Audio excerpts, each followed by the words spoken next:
kombo etambola po banda lifaki banita to bandi suto zongi sus kombo tina poto bana poto ba complet lifaki zongi donc ba komera moko soutenir biso pe na poto banda tinda pe mo ba mikie par rapport ya mona mai na bango azana mouvement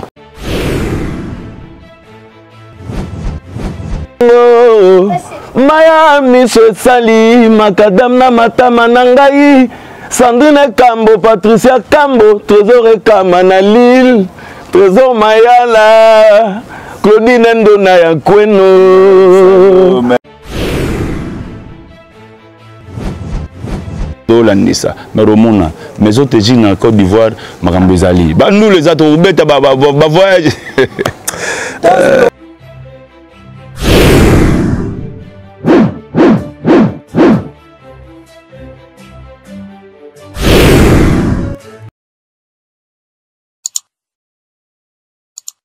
Voilà, merci Nandingi Boza Susebele pour na kolanda chaîne Nabino Bolingaka MJ Télévision Mami Wanja. Merci Naba abonné fidèle tout ya chaîne Oyo. Merci pour la fidélité Nabino na chaîne Oyo to banana bino depuis début ya chaîne Oyo nande lelo chaîne Nabiso et kokisi déjà banemi balé depuis et banda donc merci vraiment pour la fidélité Nabino. Merci na la première dame d'Orléans madame Mami Wanja ma papa Micha et merci na staff tout ya Orléans bah merci Lélé merci na Tchétché Membe Moulangia Malasi merci vraiment pour la assistance tayo merci na équipe technique Mobimba MJ Télévision Oezali lelo contenir nga compagnie donc lelo vraiment mimi tobeta ma solo ya musique mais côté musique programme encore échangé tes côté artiste et musicien Weranson na Kofi Olomide donc Weranson a déterminé pour na concert le 15 février Weranson a se produire na Arena Grand Paris côté à Kofi Olomide le 14 février déjà Kofi Olomide a na Londres na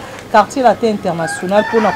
ça va amoureux tout ya bonne musique Kofi Olomide a kozala na mboka ba Simon Mbongo na mboka ba Marie na London na mboka ba Didier Pelé quoi donc ba amoureux tout ya bonne musique bozala vraiment wana na rendez-vous sacré au Zali le 14 février avec Kofi Olomide na plabo je crois vous remarquez déjà changement hein, décor vous remarquez changement ya plateau na ngai décor vraiment échangé parce que le lot vraiment tongi to lobe la musique to lobe la pena nous orchestre Lifaki o Zali bongo orchestre ya commune ya Bandalungwa parce que commune ya Bandal biso so to ebe bimisa ba star ebele et bota pe ba orchestre ebele donc eza commune moko o bimisa vraiment ba star sur ce MJ Télévision Mami Wanjananga et Longo Sibi Bahati ensemble avec Dani Chimanga Tokiti awa sur terrain et Sikapi Lifaki ba répéta kato so la vraiment na président ya orchestre o Tokiti na siège Bisikapi Lifaki et répéta ka dans na plateau na zanga mon côté nazada président ya orchestre Lifaki donc ye kombore président mannequin na vraiment tobeta toye ba koso la bisola Lifaki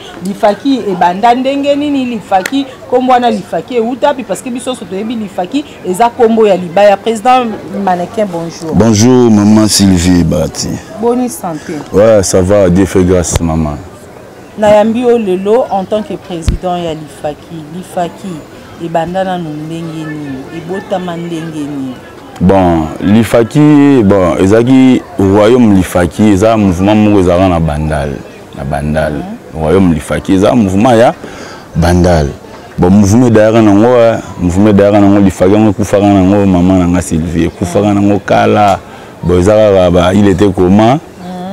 masa nanga mo betozaka na ye tozalaka na biso pe na ye asalaka nzembo ni moko boye neti kaka ala Lifaki yango ayiko assister ngai masa ndenge nini osala mwa vocal moko te na nzembo mona osala po topesaka makambo ni nzalaka tobimisaka nzembo moko vanda oyembela masa moko boye pathologie to yembela masa na osaka vocal bon nga pe na ye na participer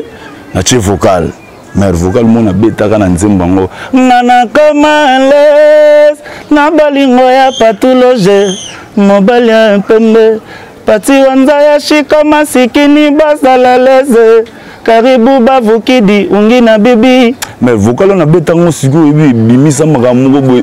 pesi makambo esalika ke Lifaki ezonga biro pe salami nini ba fito kashogi ba Christian Mukuba ba Ziz Buderbala ba ndeni nini to salaka mouvement ne to salaki Lifaki to zongisi Voilà, en 2022, je crois, hein, 2022, son abosanité. 2002 ou 2022? 2018, hein, 2018, son abosanité, 2018. Wana bo baneli faki bozavre ensemble. Wana siko tozongi siko li faki a partir ga vocal na sala kana nzembo to yemba na masa wana. Tozokende nanto tozoke malembe tozonga na sima na poser question li faki en général et bandaki ndenge nini. Après on est to koma siko na li faki oya sika oyo zo kambalelo. Li faki e bandaki mouvement ya bana bandal. Na nini? Bifaki za mouvement kala, et salama kala, ba sera ba wenge pour lifaki salama ba période nous na ba wenge. Tantôt dans les années 80 quoi. Ba série wana, série ba wenge do bima, série pena wenge pene bandi wenge bimi lifaki pe zalaga. Batala batana parce que ti ba wenge dominé wenge BCBG wenge dominé ti ba mouvement na tout ya banda ya miki et lali nde sikoyo à partir ya monama yowana azalaki président ya groupe lifaki royaume lifaki nde tato sali nzembo wana nde créaki sikoyo keto la musali susu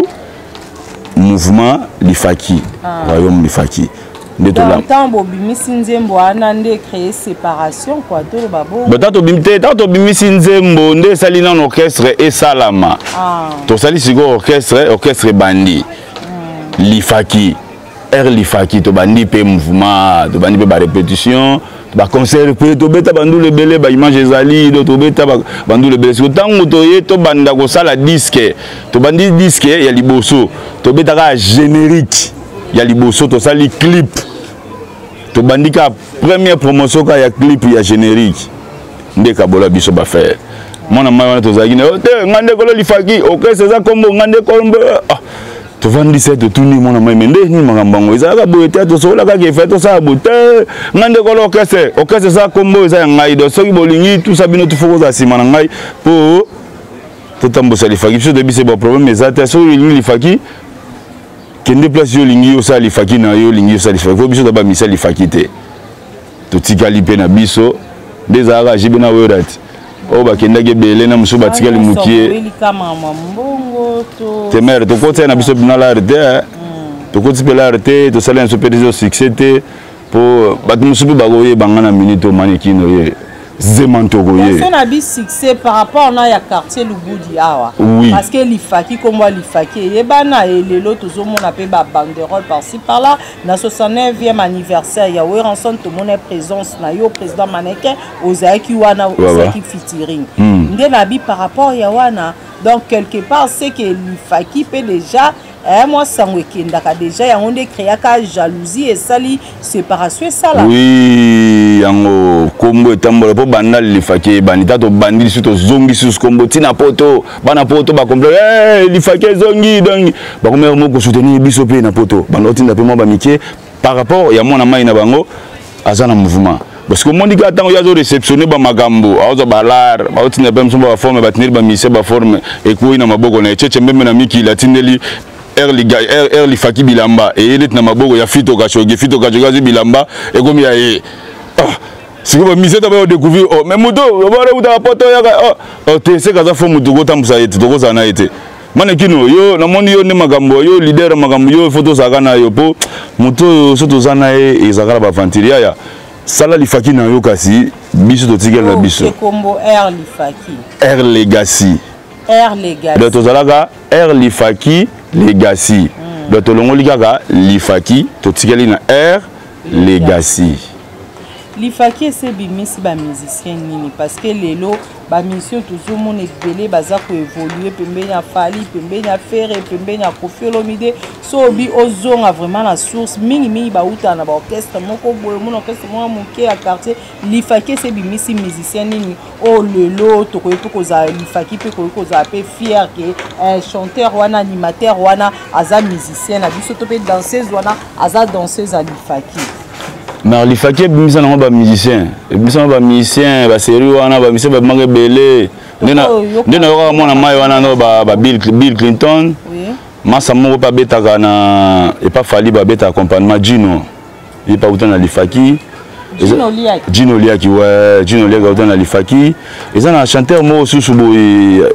azaka pe tinani TK azaka pa wira boya TK ouais TK pe azaka pe na lifaki ba msu baze belé ba msu pe batika na ba ndule bazana bango na poto ba ça ba vina bango donc voilà quoi. L'IFAKI, les lois ont évolué comment parce que c'est pas facile parce que les lois orchestres c'est belé ba musicien ba comme côté beaucoup plus intérêt na bango na kende na orchestre boina kende pa ya Kofi mais manga na poto na kende pa ya Ferregolo mais manga na poto na kende pa Fali pour pa manga na poto et pas héritier pas et pas ya Fabregas ainsi de suite mais l'IFAKI les lois est-ce que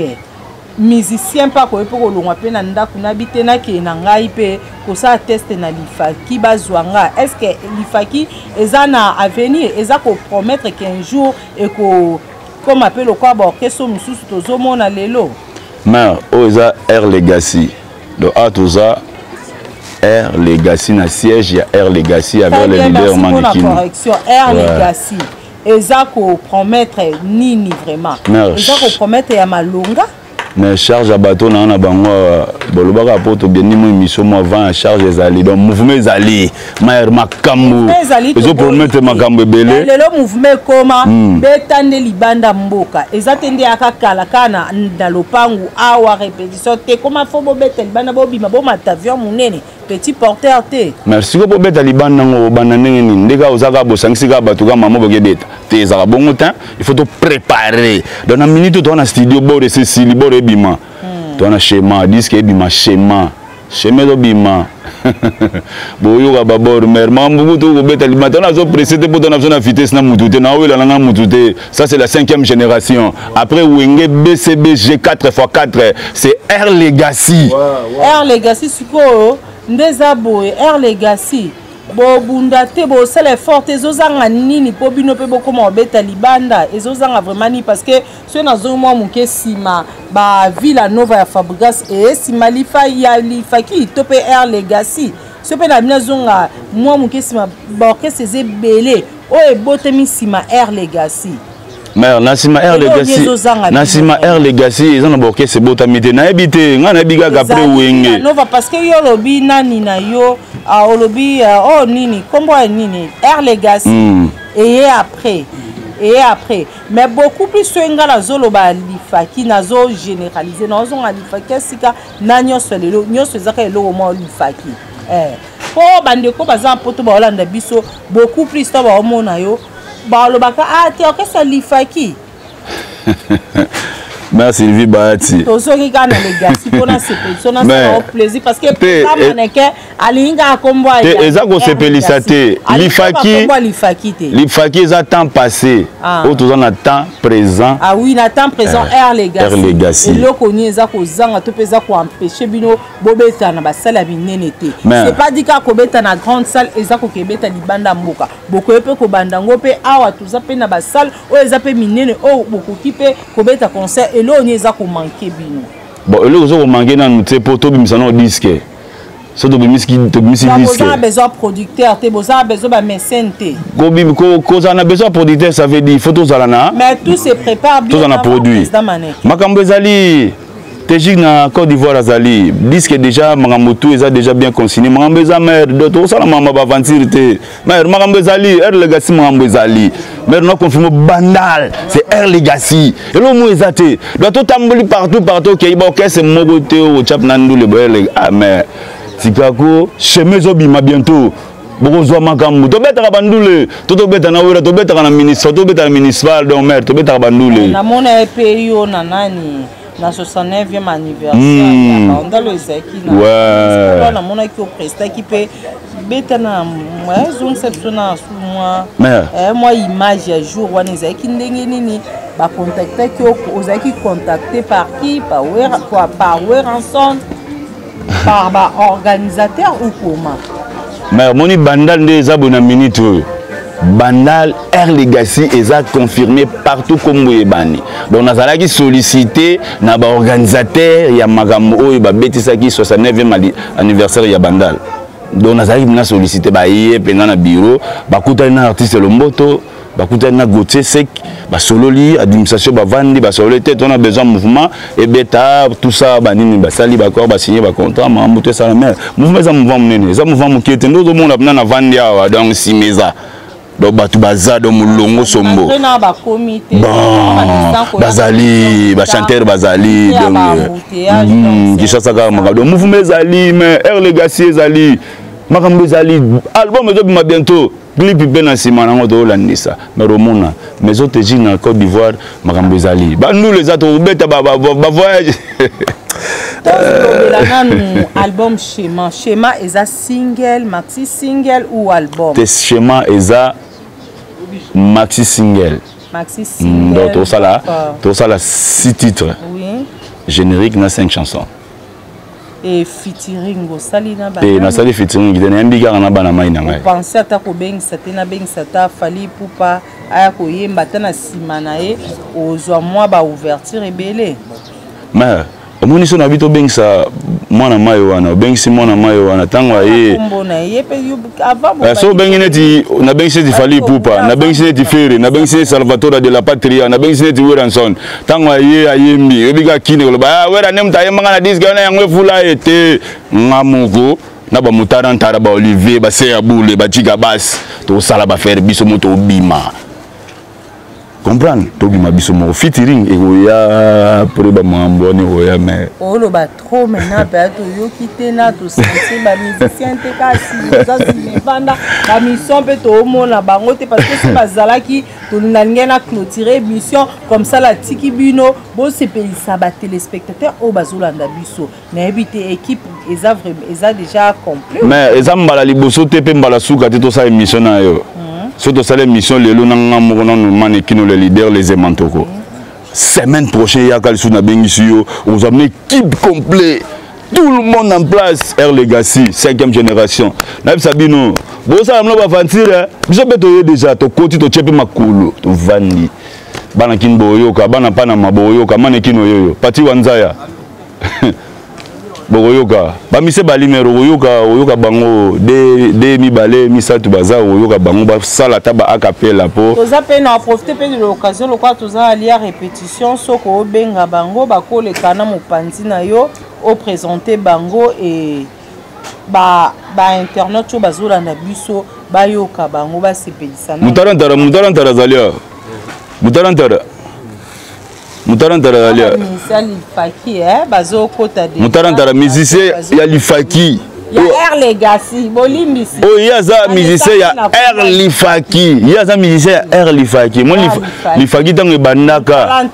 wana zokota déjà mutarantara ko passer micro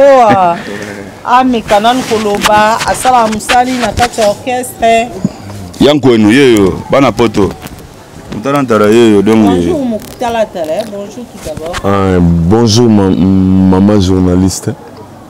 Ça moko ya ba musicien ya Air Legacy na kati ya Air Legacy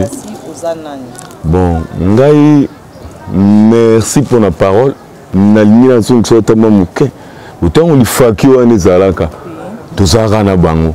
Nga pe na zalaka ya omonika nde baba tango ke imwa mukebu. Na zalaka quoi. Ti na lelo na ye lisusu na ye lisusu na Air Legacy na za musicien chanteur deuxième voix na chanteur si si à vous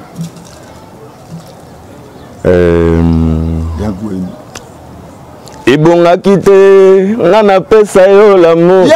ebongaki te jimimba te nga napesa yo bolingo maya miso esali makadam na matama na ngai Sandrine Kambo Patricia Kambo Trésor Ekama na Lille Trésor Mayala Claudine Ndona ya kweno alors mère tuzawana toyimba makasi boye po kanda ya chant tango wana chant eseli mobaki mwa muke batira ngo lisuna yambia ngo siko dans la schéma aussi ça bat elengi bien les vocal vocal eza kata schéma dans la schéma dans ba fanatique na bino ba fanatique bazela pela mamba kitoko nde bavandi wana mikili mponga taranko no poto momba baebi même na Océanie même na ndambo ya ciel so bato balaka bayebi mutarantara. Merci beaucoup Moutalantala. Non, et pas président mannequin pour te clôturer émission la biso président Maniat président mannequin. La trop. Ba musicien bazali. Mes condoléances Sege Maniata. Abisayo tozole la Sege mère na leli Sege. Ils ont déjà lobby n'est-ce pas ça. Tozole la Sege massa donc. Enterrement samedi samedi biso soto zalawana na 50e. Mais ya mannequin pas kozala. Mais normalement mais naza musicien des artistes musiciens wana za frère. Bo Sege Maniata azana massa mo beto no vani na bandala. Fo Sege bazara pe na bandala. Na veni bamboma attends l'MP là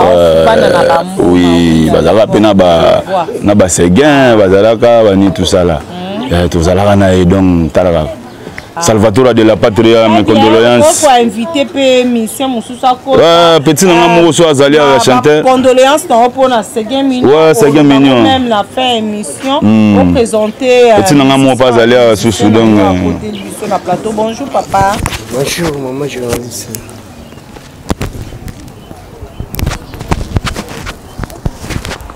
Bonjour artiste. Bonjour maman journaliste. Combo Gaëtan Degaye. Gaëtan Degaye. Au Salani na Air Legacy. Voilà, quand tu as Air Legacy, on a appelé chanteur première voix. Chanteur la première voix. Donc yoka parce que babi schéma ezo ya schéma za nzela. Mais c'est mande magambo. Eh ben royaume ni faki ba ça va prière schéma simba. Eh pas on betanza président mannequin. Ngai na simba te. Salvatore de la Patria et mon là qui dépouille BCBG bima ti lelo non mouvement mo bima ti ba o tu ba do bima na ba bima na sima ba orchestre mo ba bimisi bango ba zalaki ba bimisi bango mais le monde na mouvement ni ce monde na we pas go dans son Toyo kananwa comme Kimi Gaëtan Degaye il y a bien ça chanteur il y a première voix aemba na première fois toyo kaena to comparer pe na ba artiste musicien mususu orchestre monsieur première fois toyo kanan na koela te na la vie lelo yoro nazananga na kata Legacy lide manekemba wela bazanga masu esengaka toujours kaka obe capitaine azala iya koela mabe balia basala nyonso tukolesila kate nyonso na Nzambe waneza vocal otie na kati ya schéma mais yango mer schéma magambo. Ah, merci beaucoup pour te clôturer. Moi, je suis deux personnes pour l'exater parce que so exagéré na kati. Ouais. Tu as des personnes au Bazolanda partout dans le monde. Ouais, quand pour te na pesi mbote na tous les bateaux sur le monde entier. Air Legacy toujours na njila bapika. Yimo kwaza likolo di to wilate. Merci beaucoup mon tata ko sa azua te po ba ke onga na boaka kite non au bois déjà partir à l'Oyembo otana kombo maman donc Tokobina Souka président mannequin mot de la fin na yo par rapport à émission oyo et puis ba fanatique na bino banakin bandeko bazona so partout dans le monde base la nini ya sika o ba yo kana na musique te na kati ya maxi single schéma. Merci vraiment maman Sylvie Bahati, merci vraiment avec Bazamingité, vous allez comprendre le pénal que Air Legacy existait. Merci vraiment maman Nangai Sylvie. Air Legacy Zoya schéma bientôt donc Magambutu déjà dans la préparation tout ça qui toko donc Magambutu et Zapepele Aziz Bouderbala, ya Jimmy Mbate, Christian Mokoba, Master Rodriguez. Merci beaucoup. Nakata kyo maloba na mona kyo nga présenter ba condoléances na yo papa chéri JB Piana par rapport à mort ya Seguin Mignon rapidement et puis au pesa ba mbote na 2 ou 3 personnes balingaka yo. Salvatore de la Patria, leader ya 5e génération. Mes condoléances na famille BCBG Mobimba, na famille ya Seguin. Donc tozole là vraiment ma vie des alitos yebi na minute Seguin Maniata pesi vide na mouvement mais Salvatore pas olembate. mouvement continue, mouvement zali. Pas 2-3 personnes balingaka yo tokomi na suka parce que Dani Chimanga salinga déjà signe. Ouais. La télé c'est Dani Chimanga vraiment merci beaucoup. Tchétché Mbembe lobby tozana matanga sege tobeta wana tozala wana mouvement zali wana Air Legacy zali tobeta wana donc babi musicien le la na loyembo. Donc leader man ekino lobby azawana. Tango ekoka kitapolelo kende. Tango ekoka kitapolelo kende. Sega sultani azolela kayo.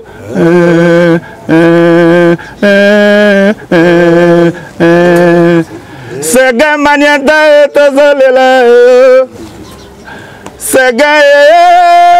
papa na bana ye. Sega alors Sega maniata lobby tozawana. Lobby tozawana vraiment. Tokolela ensemble na bino libota mobimba donc karibu bavoke di bibu ngina ya gradi kiala Aziz Bouderbala donc mouvement zali complet donc Patrick Abombito c'est Aboule le grand soliste Fito Kashogi Moulembesh Pati Gayo Pati Pacheco merci vraiment merci beaucoup merci président Mannequin Air Legacy. Voilà très chers internautes, ça n'est fini pour aujourd'hui. Merci beaucoup na la première dame d'Orléans madame Mami Wanjamote ma papa Micha merci na Dani Chimanga Ozaki Sima caméra merci na maître Tchétché Membe Molangia Malasi pour na assistance tayo. Merci na Air Legacy oyambaki biso na quartier Lubudi. Merci na batutu obozu vraiment temps ya kolanda émission oyo et merci na batutu obolinganga. Merci beaucoup na honorable Dan Chandale Kalengai. Merci na madame Anta Kisorokele BCBG. Merci na Gérard Ndofusu Chris Cop le grand commissionnaire na Bandal. Merci na Biva de Londres Guy Michaud Camionnette Mbola. Merci beaucoup pour na lelo to suki awangala bino to kutani prochainement pour un nouveau numéro ya émission na biso. Bye.